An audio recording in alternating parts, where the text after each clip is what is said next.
Hey, what is up guys? This is Nishi from MST.TV here, back with another Market Watch episode. So whereas earlier this week we talked about standout cards that you guys have definitely heard about, we're instead talking today about some more obscure cards that have been trending on the market recently.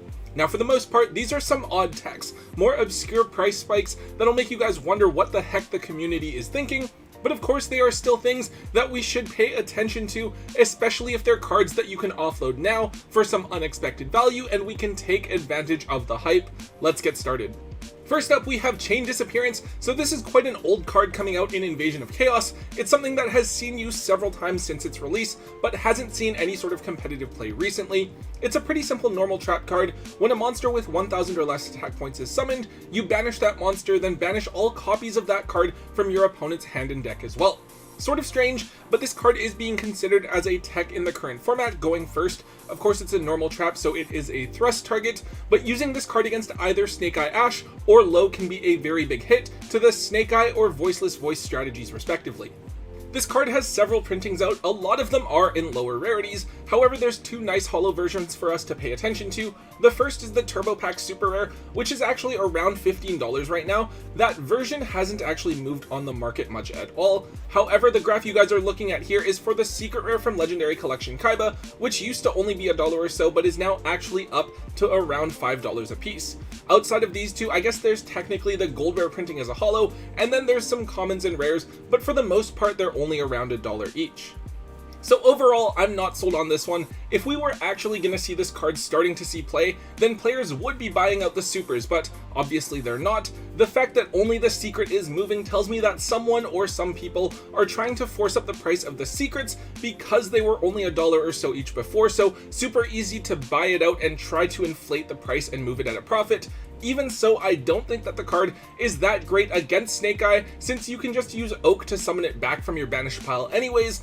This one is more for just you guys to be aware of. Definitely consider offloading these if you guys can find someone looking to try it out.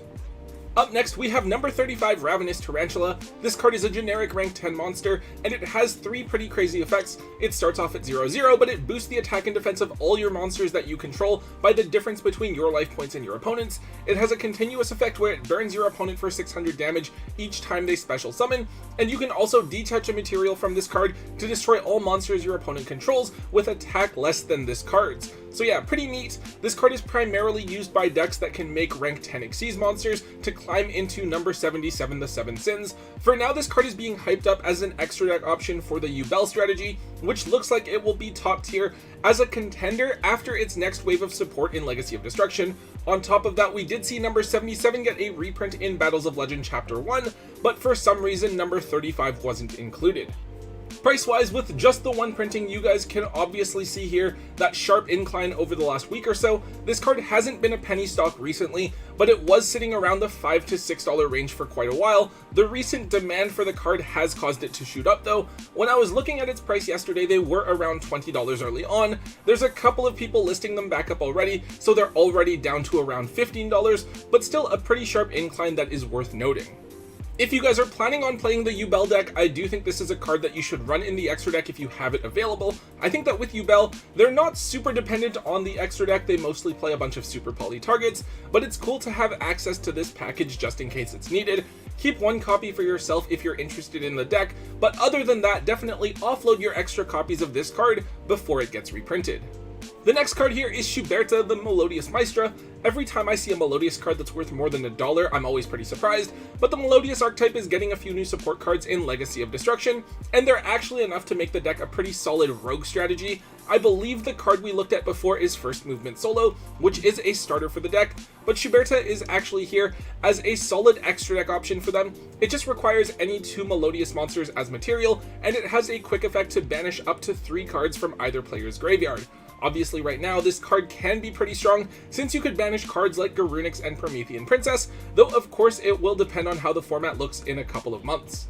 Now, this is a price spike that we've seen just within the last couple of days or so, so the TCG player graphs aren't completely updated yet, but we can still see pretty sharp inclines from within the last couple of days. Just imagine them being even more extreme. The card was originally a rare in Crossed Souls, and then it got a common and starfoil printing in one of the star packs. Right now, either the common or rare is going to cost you around $12, while the starfoils I think are something crazy at like $20 each.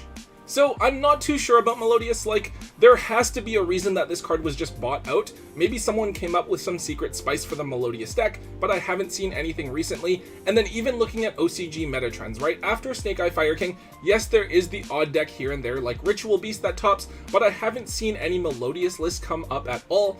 I think that what makes the most sense would just be to offload this card if you can find someone who really wants to play the deck, since I think there's very little to suggest that Melodious will actually be viable.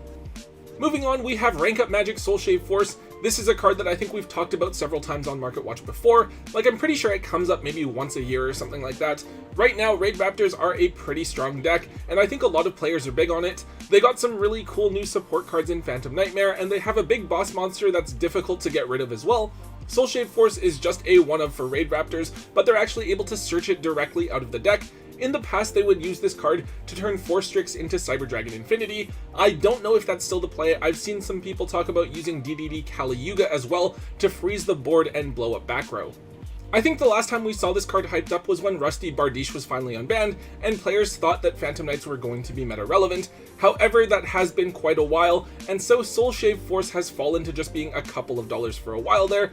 Now, however, the card has surged up in price over the last month or so, and now sits at $12 a piece once again. For some reason, this card has just the one super rare printing from back in Wing Raiders, literally like 2016. If you are a dedicated Raid Raptor player, hopefully you have a copy of this card already. If you're not big on the deck and you still have this lying around in your bulk somewhere, this is another card to consider offloading before it gets reprinted and its value tanks. Alright, this is a pretty troll card here. It's Fossil Dyna Pachycephalo. This is actually quite an old card, and back when the game was slower, this was something that you could just side deck. Nowadays, however, it takes a very dedicated sort of stun deck to try and run it. Fossil Dyna is a simple floodgate monster. While it's on the field, neither player can special summon monsters. It does also have a less relevant effect, where if it's flipped face up, it destroys all monsters that were special summoned on the field as well. Right now, there is a pretty troll stun deck running around. It uses Fossil Dyna, the Water Barrier statue, and Jaugen the Spiritualist, combined with a bunch of back row cards and Time-Tearing Morganite, and it's basically just trying to stop your opponent from playing the game altogether. There are several different printings of Fossil Dyna. They're all a bit all over the place. Of course, the original secrets from Light of Destruction are pretty expensive, anywhere from $60 to $100 for a near mint copy, but there's very few quantities available on TCG Player right now. The next highest rarity is the ultra rare from Duelist Saga. I'm not showing the graph here since it isn't updated, but as you guys can see from the sold listings up top, the card has actually moved for around $15 to $17. That's currently the cheapest price on TCG Player right now as well. Aside from that, the supers and commons are each like $4 to $5, with both trending upwards gradually over the last couple of months, as you can see from the graph on the bottom. Aside from that, I mean, there is the gold rare printing, but it looks really ugly and it hasn't moved much at all. However, if you want to try and play a really ugly stun deck that's super budget and try to tilt people who spent like $1,000 on their decks, yeah, Gold Fossil Dyna is going to be pretty funny. Obviously, this is a troll deck for a reason. I don't realistically see too many people trying to bling out their decks with a card like this, but do be aware that it is hyped up right now and see if you can get some value out of the cards anyways. Alright, I guess this is kind of a funny one. It's Barox. So Barox is a level 5 vanilla fusion monster, and this card is sort of an odd one to me. I actually remember seeing this card get hyped up a little bit a month ago or so, back when Soul Hunter was first being bought out. However, Soul Hunter is a level 6 fiend. That means you can summon it with Ready Fusion, not Instant Fusion. But as a level 6, you could use it in Unchained to make the Dawn King. Now, however, it seems that Barox is up to a ridiculous price point. I believe that in the OCG, instead of calling the deck just Yubel, it's sort of like a Fiend Pile Link deck where you use Yubel cards, Unchained cards, and the Dark Beckoning Beast package as well. I guess the cool thing is that if you do play both Ready Fusion and Instant Fusion, right, you could Instant Fusion into this card and Ready Fusion into the Soul Hunter, giving you two different Fiend type bodies, and I suppose that being a level 5 monster, you could use this card with a level 3 tuner to make a level 8 synchro play, which would be a lot more common than your level 9 synchro options.